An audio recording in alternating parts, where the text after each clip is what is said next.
رزق صرف کھانے کو نہیں کہتے ہیں کہ جو پیٹ بھر لیا جائے جس چیز سے اس کو رزق کہیں گے، یہ بھی رزق ہے، یہ بھی رزق کے اندر آتا ہے، لیکن رزق اصل میں لفظ جو استعمال ہوا ہے قرآن میں اور حدیث میں، اس کے معنی ہوتے ہیں کہ وہ چیز جو کسی نہ کسی رنگ میں آپ کو فائدہ پہنچائے وہ رزق ہے۔ وہ علم ہو، وہ صحبت ہو، وہ دوستی ہو، وہ دنیا کی اور چیزیں ہوں، جو بھی آپ کو فائدہ پہنچائے وہ رزق میں شامل ہو جاتی ہے۔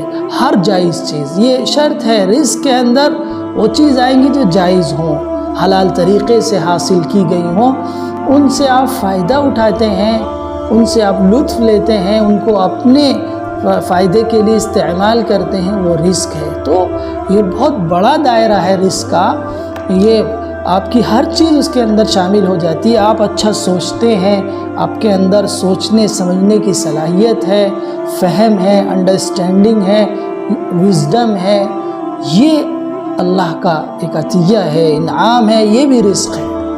آپ اچھے لوگوں کے ساتھ رہتے ہیں، اللہ نے آپ کو اچھے ساتھی عطا کیے ہیں، دوست عطا کیے، آپ کے فرینڈس آپ کے ساتھ اچھا برتاؤ کرتے ہیں، اچھا مشورہ دیتے ہیں، آپ کا ساتھ دیتے ہیں، آپ کو خیر اور بھلائی کی طرف بلاتے ہیں، نیکی کا حکم کرتے ہیں، آپ کو برائی میں پھنسنے نہیں دیتے، آپ کو پریشانی میں مبتلا ہونے نہیں دیتے، اگر آپ پریشان ہو جائیں آپ کو نکال لیتے ہیں، تو یہ دوست بھی اللہ کی طرف سے ایک رزق ہے۔ جو علم حاصل کیا ہے وہ بھی اللہ کی طرف سے ایک رزق ہے۔ ماں باپ ہیں، اللہ کا عطیہ اور انعام ہے، رزق ہے۔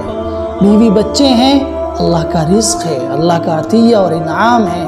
آپ کے پاس کاروبار ہے، دکان ہے، آپ اس میں کام کرتے ہیں، رزق ہے۔